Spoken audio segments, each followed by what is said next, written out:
오늘은 예수님 부활하신 그날을 기억하고 또 감사하고 또 그 부활을 우리의 믿음으로 고백하는 부활 주일입니다. 부활이라는 말은요, 일시적으로 죽었다가 살아난 것을 의미하는 단어가 아니고, 부활이라는 단어는 죽었다가 다시 살아나서 죽지 않고 영원히 살아가고 있다라는 것을 의미하는 단어입니다. 성경에는 죽었다가 일시적으로 다시 살아난 사람의 이야기들이 있어요. 근데 그런 사람들을 보고 우리는 부활했다라는 단어를 쓰지 않습니다. 그 이유는 그들은 죽었다가 일시적으로 살아난 거예요. 왜냐? 결국 그들은 다시 죽었어요. 결국 그들은 다시 무덤에 묻혔습니다. 그래서 그런 사람들 보러 부활했다라고 이야기를 하지 않아요. 예수님이 부활하셨다라고 말하는 이유는 예수님은 분명히 죽으셨는데 다시 살아나셔서 살아있는 그 모습 그대로 하늘나라에 올라가셨고 지금도 계속해서 살아계시는 분이기 때문에 예수님이 부활하셨다라는 단어를 저희들이 사용하는 것입니다. 저는 이 부활주일에 우리가 왜 예수님의 부활을 믿어야 하는지 그 이유에 대해서 생각해 보기를 원해요. 세 가지 이유를 함께 여러분과 나누겠습니다. 예수님의 부활을 믿어야 되는 첫 번째 이유는요, 예수님의 부활은 기독교의 기초이며 기독교를 완성하는 사실이기 때문이에요. 예수 그리스도의 부활이 없다면 기독교는 존재하지 않습니다. 세상에는요, 인간이 만든 종교들이 있어요. 인간이 만든 종교와 기독교와의 분명한 차이와 차별은 부활에 있습니다. 그러니까 기독교 안에 부활이 없다 그러면 인간이 만든 다른 종교와 큰 차이가 없어요. 1987년 4월 3일 중국에서 어떤 일이 있었냐? 석가모니의 손가락뼈가 발견됐다는 보도가 나왔어요. 그래가지고요, 중국을 비롯해서 불교를 믿는 주변 국가에서 난리가 났어요. 근데 그것은 무엇을 의미하죠? 죽었다는 거 아니에요. 죽었다는 거. 석가모니는 기원전 485년에 죽었다고 전해지고 있고요. 죽은 후에 7일 동안 화장을 했다라고 전해지고 있어요. 그 이후로 석가모니가 살아났다, 그 얘기는 아무도 하지 않습니다. 그 대신 뼈는 발견됐다, 그런 이야기들은 가끔씩 하죠. 지금도 중국 베이징의 서산이라는 곳에 팔대처라는 공원에 가면은 석가모니 치아의 살이라고 합니다. 그러니까 치아도 아닌 것 같아요. 치아의 사리를 아주 잘 진열해 놓았대요. 그래서 그것을 보고 그 석가모니 치아의 사리를 숭배하기 위해 매년 수백만 명이 그 절을 찾아다닌다고 합니다. 어느 개신교 선교사가 이런 말을 했어요. 만약에 어떤 사람이 예수 그리스도의 뼈 하나라도 발견할 수 있다면 그때부터 기독교는 거짓 종교가 될 것이다. 근데 그 누구도 예수님의 뼈를 발견할 수가 없어요. 왜? 예수님은 부활하셨기 때문이에요. 부활. 다시 살아나셔서 지금도 살아계시기 때문이에요. 기독교는요, 살아계신 하나님의 아들 예수 그리스도, 그분의 부활을 믿는 종교이기 때문에 죽은 신을 섬기는, 죽은 신을 신처럼 여기는 인간이 만든 그 어떤 종교와도 비교할 수 없는 살아있는 종교라는 것이에요. 그래서 기독교는 부활의 종교입니다. 기독교는 부활의 종교예요. 어느 종교도 부활을 이야기하지 않아요. 우리 교주가 죽었는데 살아났다, 그 이야기를 감히 하지 못해요. 기독교만이 부활을 이야기합니다. 그래서 기독교 절기 중에 여러 가지 절기가 있는데 우리가 너무 좋아하는 성탄절이 있어요. 예수 그리스도가 인간으로 이 세상에 오신 거예요. 굉장히 의미 있고 중요한 날인데 사실은 이 성탄절보다 더 의미 있고 중요한 절기를 우리가 말한다면 부활절입니다. 왜요? 예수님이 이 땅에 오신 그 의미, 그 목적, 예수님이 십자가에서 죽으신 이유와 목적, 이것을 완성하는 것이 예수님의 부활에 있기 때문이에요. 인간으로 그냥 오셔서 살려고 오신 거 아니잖아요. 죽기 위해서 오셨어요. 죽어서 끝인가요? 여러분, 만약에 예수님이 그래 내가 너희들의 죄를 다 짊어지고 죽어준다. 그리고 죽었어요. 그리고 부활에 이 아이 갖고 부활로 이어지지 않는다면요. 그저 예수라는 그 사람은 참 좋은 사람이구나. 어떻게 죄인을 위해서 자기 목숨을 드릴 수 있을까? 그걸로 끝났을 것이에요. 근데 그분은 죽었다가 살아나셨어요. 그래서 우리가 믿는 예수 그리스도, 우리가 믿는 이 기독교는 살아있는 종교, 살아계신 하나님의 아들 예수 그리스도를 믿는 살아있는 종교라는 것이에요. 기독교의 존재 가치는 어디 있나요? 부활에 있어요. 예수 그리스도의 부활. 예수 그리스도 사역의 절정이 부활에 있었던 것처럼 기독교라는 이 종교의 존재 가치와 의미는 예수 그리스도의 부활에 있습니다. 그래요. 그러면 만약을 가정해 보겠습니다. 만약에 예수님의 부활이 없다면 세상에 어떤 일이 생길까요? 우리에게 어떤 일이 생길까요? 첫 번째, 예수님이 거짓말쟁이가 됩니다. 복음서에 보면 예수님이 내가 십자가에 못 박혀 죽은 다음에, 내가 죽은 다음에 부활할 것이다를 15번 예수님이 말씀하셨다고 기록되어 있어요. 그러니까 제자들이 예수님이 평소에 하셨던 말, 내가 죽었다가 살아날 거야, 내가 죽었다가 다시 살아날 거야, 이 말을 기록해놨는데 그 15번이나 돼요. 그러니까 예수님이 거짓말쟁이가 돼요. 만약에 그 부활이 없었다면. 만약에 예수의 부활이 없다면 사도 바울 역시 거짓말쟁이가 됩니다. 우리가 읽은 오늘 고린도서 15장 1절부터 58절까지 되어 있는 긴 장이에요. 고린도서 15장을 부활장이라고 말합니다. 부활에 대한 내용들이 자세히 기록되어 있어요. 부활이 어떻게 일어났고 부활을 왜 믿어야 되는지, 믿지 못하면 무슨 일이 있는지. 근데 부활이 없는데 그 이야기를 했다면 사도 바울 역시 거짓말장이로 드러날 것이에요. 만약에 부활이 없다면 부활을 믿은 것 때문에 순교당한 사람들, 불쌍한 사람들이죠. 그렇죠? 동시에 예수 그리스도의 부활이 없다면 저와 여러분의 믿음도, 신앙생활도 우리의 믿음 때문에 천국을 소망하면서 내가 절제하고 하나님 기뻐하시기를 더 많이 하고 섬기고 부활을 전하는 선교사님들을 우리가 돕고 후원하는 모든 일들이 의미가 없어요. 만약에 우리의 부활이 없다, 주님의 부활이 없고 우리의 부활이 없다, 내가 그래서 하늘나라 가는 그런 일이 없다, 그럼 우리는요 이 세상에서 하고 싶은 거 다 하고 하나밖에 없는 인생 마음대로 살아야 돼요. 예수의 부활이 만약에 없다면 500명이 넘는 이 사람들이 다 거짓말을 했다라는 게 성립이 돼요. 왜 500명일까요? 고린도전서 15장 4절부터 제가 읽을게요. 장사 지낸 바 되셨다가 성경대로 사흘 만에 다시 살아나사 게바에게 보이시고 후에 12제자에게와 그 후에 500여 형제에게 일시에 보이셨나니 그 중에 지금까지 대다수는 살아있고 어떤 사람은 잠들었으며 그 후에 야고보에게 보이셨으며 그 후에 모든 사도에게와 맨 나중에 만삭되지 못하여 난 자 같은 내게도 보이셨느니라. 그러니까 부활하신 예수님은요 몇 사람에게만 만나가지고 부활한 그분의 몸을 보여준 것이 아니에요. 500여 형제, 더 많죠.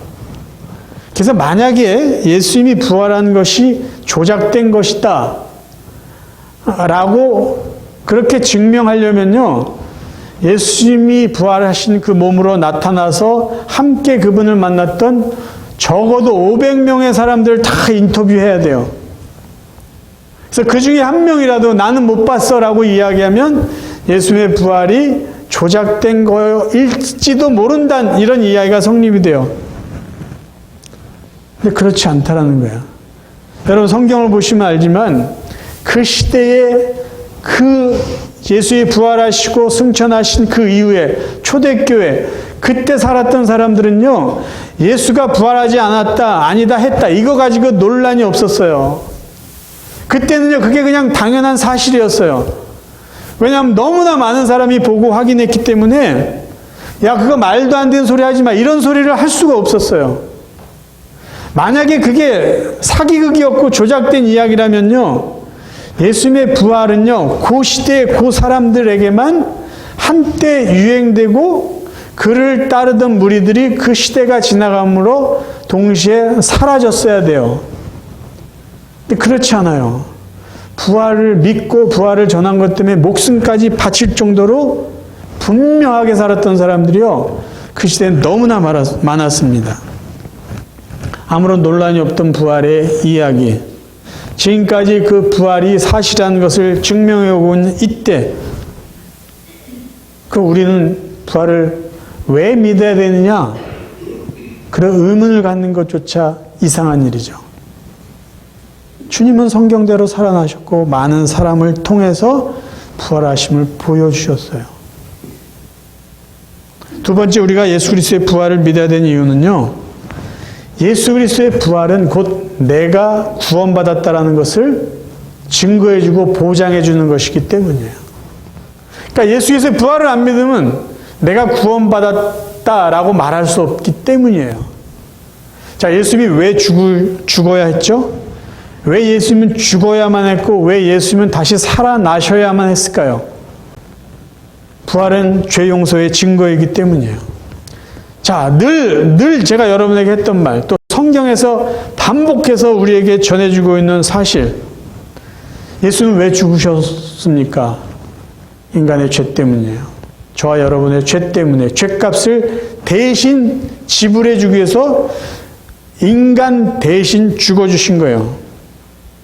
죄의 결과는 죽음입니다. 그 죄는 뭘까요? 하나님을 하나님으로 인정하지 않은 거예요. 그래서 인간이 피조물이 창조주 하나님같이 되려고 하는 것, 이것이 죄의 근본입니다. 그 기본적인 죄 때문에 생겨난 모든 세상에 나타난 악의 모습들, 죄의 결과일 뿐이죠. 하나님은 하나님으로 인정하지 않은 인간, 하나님같이 되려는 인간, 그들의 죄에 대해서 죽음으로 심판하시는 분이에요. 그런데 하나님 그 심판을 인간에게 하시지 않고 예수 그리스도께서 하셨어요. 그래서 예수님이 대신 죽어주셨기 때문에 더 이상 인간은 죄 때문에 죽을 필요가 없어졌어요. 죄 때문에 죽을 필요가 없어진 것이 예수님의 죽음이에요. 그럼 예수님은 왜 살아나셔야만 했습니까? 죄 없는 사람이 어떻게 될 것인지를 보여주신 거예요. 죄 없는 사람은 나처럼 이렇게 영원히 산다. 나처럼 부활할 것인데 같이 음식을 먹고 대화를 하고 즐기지만 시공간을 초월하는 그런 부활의 몸으로 살게 될 것이다. 그걸 보여주신 거예요. 그래서 성경은요, 예수님의 죽음과 예수님의 부활을 아주 정확하게 한 문장으로 이렇게 정리해주고 있습니다. 쉬운 말 성경으로 읽겠습니다. 로마서 4장 25절. 예수께서는 우리의 죄 때문에 죽임을 당하셨으며 또한 우리를 하나님 앞에서 의롭게 하시려고 다시 살아나셨습니다. 예수님이 우리 죄 때문에 죽었기 때문에 이제 우리는 죄 때문에 죽을 일 없다. 이제는 죄 없다. 의롭다. 인정받았다. 그것을 보여주시는 거예요. 자, 예수님의 부활은요, 성도의 부활의 보증입니다. 미리 샘플로 보여준 거예요. 미리 확인시켜 준 거예요. 예수님이 부활하시기 전에는요, 세상에 부활이라는 것이 없었어요. 그냥 죽었다가 살아난 정도는 있었어요. 예수님이 부활하신 이후에 부활이라는 그 놀라운 의미가 생겨난 거죠. 그럼 예수님이 부활하신 게 성도들에게 어떤 식으로 보증이 됐나요? 오늘 성경에는요, 예수님이 부활하신 것이 잠자는 자들의 첫 열매가 되었다라고 말하고 있어요. 고린도에서 5장 20절이요. 이제 그리스도께서 죽은 자 가운데서 다시 살아나사 잠자는 자들의 첫 열매가 되셨도다. 이 첫 열매라는 단어는요, 사실 생각보다 의미가 깊은 표현입니다. 예수님이 부활하신 날이 안식일 다음 날이에요. 그럼 유대인들의 어떤 그 달력, 거기에 의하면요, 안식일 다음 날이요, 초실절이에요. 초실절은요, 열매가 처음 열리는 것을 기념하는 날입니다. 그럼 열매가 처음 열렸다라는 것은 무엇을 상징하죠? 아, 이제 첫 열매가 열렸으니까 그 다음에 계속해서 열매가 열릴 거야, 열매가 맺힐 거야, 그거야. 그래서 사도 바울이 예수님이 부활하신 것은 이제 성도들의 열매가 되셨다는 거예요. 예수님이 처음 부활하셨어요. 이제부터 예수님의 부활을 믿고 하나님의 자녀된 자들은 예수님처럼 계속 부활할 것이야. 그거를 지금 의미하고 있는 것이에요. 예수님의 부활은 곧 성도들의 부활입니다. 그래서 저희들이 나는 예수 그리스도의 부활을 믿습니다. 이 고백은요. 저도 예수님처럼 부활합니다. 이 고백과 똑같은 거예요. 여러분, 부활을 믿는 사람은요, 영원히 살기 위해서 사는 거고요. 부활을 믿지 않는 사람은요, 영원히 죽기 위해서 사는 것이에요. 놀라운 차이입니다. 사도 베드로는요, 이 사실을 이렇게 말해주고 있어요. 우리는 영원히 살기 위해서 산다. 이것을 베드로전서 1장 3절에서 산 소망이라고 표현합니다. 우리 주 예수 그리스도의 아버지 하나님을 찬송하리로다. 그의 많으신 긍휼대로 예수 그리스도를 죽은 자 가운데서 부활하게 하심으로 말미암아 우리를 거듭나게 하사 산 소망이 있게 하시며 A living hope예요. 살아있는 소망이에요. 왜 이 소망이 살아있을까요? 주님이 살아계시기 때문에, 우리도 살 것이기 때문에 소망 자체가 살아있는 것이에요. 주님이 부활하셨으니까 우리도 부활하셔서 영원히 살 거야. 그 소망이 우리 안에 있는 것이에요. 주님의 부활은 곧 우리의 부활입니다. 그래서 우리는 예수 그리스도의 부활을 믿어야 되는 거예요. 세 번째, 우리가 예수 그리스도의 부활을 믿어야 되는 이유는요, 하나님은 공평한 분이시기 때문에 우리는 부활을 믿어야 됩니다. 하나님이 공평하신데 부활과 무슨 관계가 있을까요? 저는 분명히 믿어요. 세상에는요, 상대적으로 불공평하게 살아가는 사람이 있어요. 무슨 말이냐? 어떤 사람은요, 이 세상에서 하나님 주신 복을 누리며 사는 사람이 있는가 하면 상대적으로 이 세상에서 하나님이 주신 복을 다른 사람에 비해서 누리지 못하는 불공평한 배후를 받고 사는 사람들이 있습니다. 어떤 사람들이 그럴까요? 태어날 때부터 육체적인 장애를, 정신적인 장애를 갖고 태어나는 사람들이에요. 어떤 사람은요, 평생 자기 다리로 걷지 못합니다. 휠체어에 의존해서 살아가는 분도 있어요. 어떤 사람은요, 평생 자기 의지를 가지고 식사를 못하면서 사는 분이 있어요. 그분들을 바라볼 때 공평하다라고 말할 수 있을까요? 어떤 사람은요, 어떤 사람의 자녀는 태어나서 그 귀한 생명이 병원에서만 몇 년을 살다가 죽은 그런 자녀를 둔 부모님도 계세요. 어떤 부모님들은요, 그 귀한 자식이 학교 가느라고 운전하고 가는데 술 먹은 정신 나간 사람이 운전하고 들이받아서 세상을 떠난 그런 자식을 둔 어머니도 있어요. 어떤 사람은요, 고속도로에 그냥 운전하고 가는데 느낌이 이상해서 쳐다봤는데 같이 달리던 차에서 총을 꺼내서 쏴서 그렇게 해서 죽은 사람도 있어요. 지금 미국은요, 총기 사고가 많이 나서요. 그래, 학교 잘 갔다 와라. 학교에다 그 귀한 자녀를 드랍해주고 집에 왔는데 몇 시간 후에 총기 사고가 났다고 가봤더니 자기 그 귀한 자녀가 총에 맞아 죽었다는 소식을 들은 부모도 있어요. 세상이 공평합니까? 어떤 사람은요, 예수 믿는 것 때문에 죽음의 위협 속에 살다가 순교당하기도 하고요. 어떤 사람은 나라를 잘못 태어나가지고 엉터리 정치인 때문에 고생하고 억압받고 살다가 죽는 사람도 있어요. 경제적인 어려움 때문에, 가난 때문에 불편함을 누리며 사는 그런 사람들이 우리 주위에도 있고요. 다른 나라에도 많이 있어요. 고난이라는 틀 속에 살아가고 있는 불공평한 삶을 살고 있는 사람이 세상에 그렇게 많다는 거예요. 그러면 우리는 그들과 다르니까 이러한 은혜와 혜택을 받고 사는데 우리는 그럴 만큼 대단한 사람이라고 어느 누가 이야기할 수 있어요. 그들은 그런 억울한 삶을, 불편한 삶을, 누군가에게 무시당하고 위협을 당하면서 살아야 되는 그러한 불공평한 삶을 살아야 된다라고 그 누가 그들을 그렇게 평가할 수 있겠어요? 하나님은 공평한 분이시라고 분명히 이야기하는데 우리의 이 세상은 공평하지 않아요. 저는요, 장애를 가진 자녀를 키우는 부모로서, 그 다음에 그런 아픔을 갖고 있는 가족들을 볼 때 분명히 믿는 게 있어요. 아, 이 세상은 끝이 아니다. 예수님이 이미 보여주셨듯이 이 세상은 이 세상에서 끝이 아니고 부활하여 영원히 살 하늘나라가 있다는 걸 전 분명히 믿어요.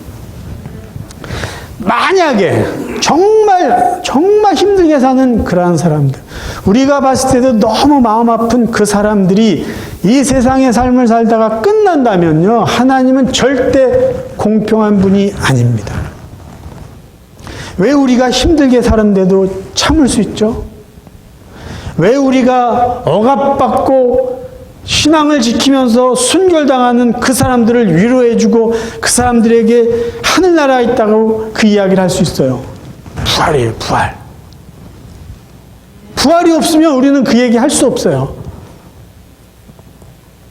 사도 요한이 환상 중에 본 천국을 이렇게 이야기해주고 있습니다. 요한계시록 21장 3절 4절. 내가 들으니 보좌에서 큰 음성이 나서 이르되 보라 하나님의 장막이 사람들과 함께 있으매 하나님이 그들과 함께 계시리니 그들은 하나님의 백성이 되고 하나님은 친히 그들과 함께 계셔서 모든 눈물을 그 눈에서 닦아주시니 다시는 사망이 없고 애통하는 것이나 곡하는 것이나 아픈 것이 다시 있지 아니하리니 처음 것들이 다 지나갔음이라라. 친히 하나님이 함께 계셔서 눈물을 닦아주세요. 사망이 없고 애통하는 것, 곡하는 것, 아픈 것이 없어요. 암 때문에 일찍 세상을 떠난, 그래서 그 가족이 품고 있는, 마음에 품고 아파하는 그게 다 없어져요. 다 없어져요. 코로나 때문에 이별조차 제대로 하지 못하고 살아가는 가족과 헤어진 그 아쉬움, 섭섭함 다 없어져요. 천국 가면요, 모두를 다시 건강한 모습으로 만날 수 있어요.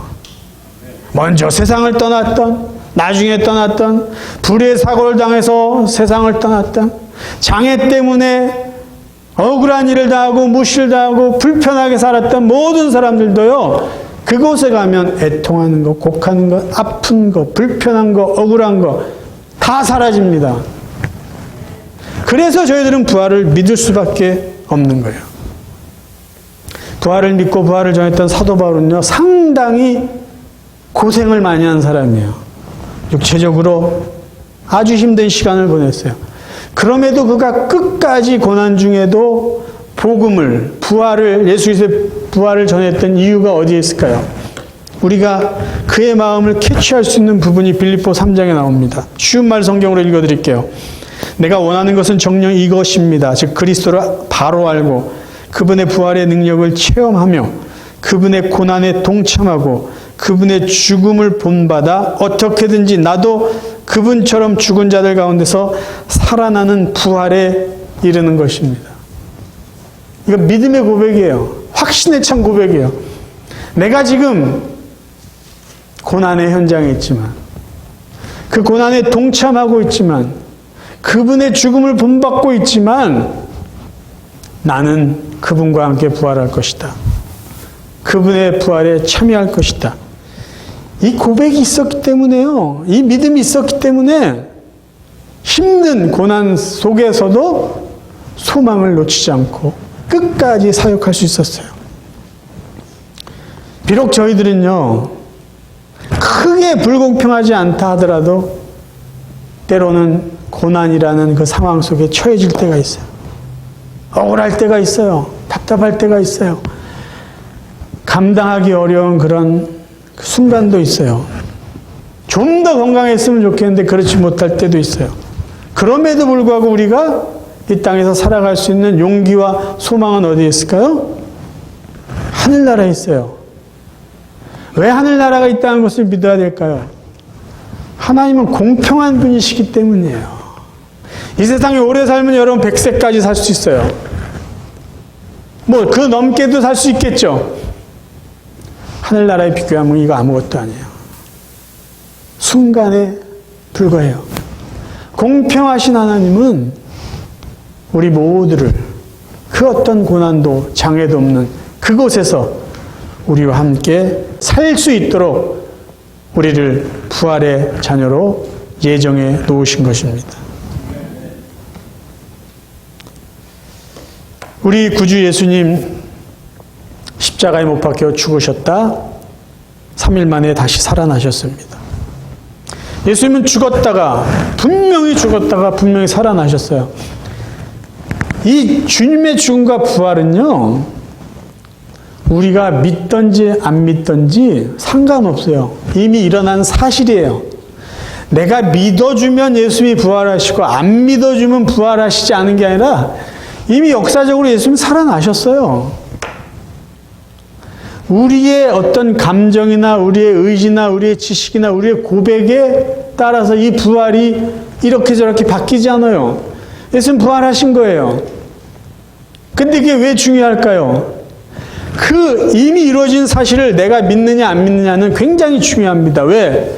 내가 주님의 부활을 믿으면요, 나는 예수님처럼 부활한 몸으로 천국에서 하나님과 이미 거기 가 있는 믿음의 선배들과 함께 살 것이에요. 근데 그 부활을 안 믿으면, 이미 이루어진 역사적인 사실을 안 믿으면 죽어도 다시 살아나요. 근데 어떻게 살아나요? 지옥에서 영원히 살게 될 것이에요. 그래서 이 부활을 믿는 건요, 어디에서 살 것인가, 어디에서 영원히 살 것인가가 정해지는 굉장히 중요한 믿음의 사실이라는 것이에요. 근데 우리가 인정해야 될 게 하나 더 있어요. 내가 예수의 죽음과 부활을 믿는 이 믿음은 하나님의 은혜고 선물이라는 것이에요. 믿고 싶어서 믿습니까? 안 믿고 싶어서 안 믿나요? 믿을 수 있는 은혜를 주셔서 우리는 믿어요. 그게 은혜고 복이에요. 그래서 지금 혹시 여러분 중에 속으로 나는 예수의 부활이 안 믿어져. 아니 저걸 어떻게 믿고 만약에 여러분 속으로 그런다면요, 기도하세요. 하나님, 예수의 부활을 의심 없이 믿을 수 있는 믿음을 주세요. 그 은혜를 주세요. 왜요? 이건 굉장히 중요한 것이기 때문이에요. 어디에서 영원히 살 것인지를 결정하는 것이기 때문이에요. 그래서 부활이 아직도 예수의 부활이 안 믿어진다면 기도하세요. 하나님, 예수 그리스도가 죽으신 것과 예수님이 부활하신 것을 믿을 수 있는 믿음을 주세요. 그래서 저도 예수님과 함께 천국에서 영원히 살 수 있는 은혜를 주옵소서. 이 기도를 반드시 하셔야 됩니다. 말씀 정리합니다. 이 시간 우리 모두의 고백으로 함께 이 소리를 외치기를 원해요. 제가 먼저 하겠습니다. 따라해 주세요. 예수님 부활하셨습니다. 나도 부활합니다. 예수님 부활하셨습니다. 나도 부활합니다. 아멘. 이 믿음 가지시고요. 비록 이 땅의 삶이 때로는 우리를 불편하게 하고 때로는 아픔을 줄지라도 살아있는 소망, 천국의 소망, 부활의 소망 붙잡고 이 남은 삶을 승리해 나가시기를 주님의 이름으로 축원합니다.